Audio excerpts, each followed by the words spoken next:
अस्सलाम वालेकुम। आप देख रहे हैं होराइजन न्यूज़ HD। खबर शामिल करते हैं शुजाबाद से। जिला इंतजामिया की जानिब से शाकिर शुजाबादी को निश्तर अस्पताल मुंतकिल किया गया, जहां मेडिकल बोर्ड ने उनका तफसीली मुआयना किया। इस मौका पर वज़ीर आला पंजाब की जानिब से शाकिर शुजाबादी को 3 लाख रुपए का इमदादी चेक भी दिया गया। सूबाई वज़ीर कल्चर ख्याल अहमद कासर ने निश्तर अस्पताल में इमदादी चेक सराकी शायर के हवाले किया और उनकी अयादत की। सूबाई वज़ीर तवानाई डॉक्टर अख्तर मलिक, पार्लिमानी सेक्रेटरी नदीम कुरैशी और डिप्टी कमिश्नर आमर करीम खान भी इस मौका पर मौजूद थे। MS डॉक्टर अमजद खान चांडियों ने इलाज मुआवजा पर ब्रीफिंग दी।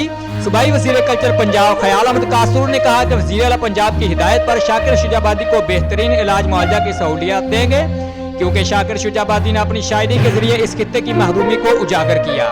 सूबाई वज़ीर ने कहा कि सुरैकी के इस अजीम शायर की देखभाल रियासत की जिम्मेदारी है। सूबाई वज़ीर तवानाई डॉक्टर अख्तर मलिक ने कहा कि वज़ीर आला पंजाब के हुक्म पर शाकिर शुजाबादी को फौरी निश्तर अस्पताल मुंतकिल किया गया, जहां इनका इलाज शुरू कर दिया गया है। शाकिर शुजाबादी की शायरी जनूबी पंजाब की असल आवाज़ है। पार्लिमानी सेक्रेटरी नदीम कुरैशी ने कहा कि शाकिर शुजाबादी की अदमी खिदमत को पंजाब हुकूमत खदर की निगाह से देखती है। इस अजीम सुरैकी शायर की देखभाल में कोई कसर नहीं छोड़ी जाएगी। नदीम कुरैशी ने कहा कि पंजाब हुकूमत शाकिर शुजाबादी की कफालत का सिलसिला जारी रखेगी। डिप्टी कमिश्नर आमर करीम खान ने कहा कि वज़ीर आला पंजाब के अहकामात पर फौरी शाकिर शुजाबादी को इनके घर से अस्पताल मुंतकिल किया गया है, जहां मेडिकल बोर्ड तश्कील देकर उनका इलाज शुरू कर दिया गया है। इस अजीम शायर की किफालत और देखभाल के लिए तमाम इकदामात करेंगे। Report Abdushakur Sidhu, divisional bureau chief Bahawalpur, horizon news HD।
Alamgir Tareen ने भी निश्तर अस्पताल में शाकिर शुजाबादी के इलाज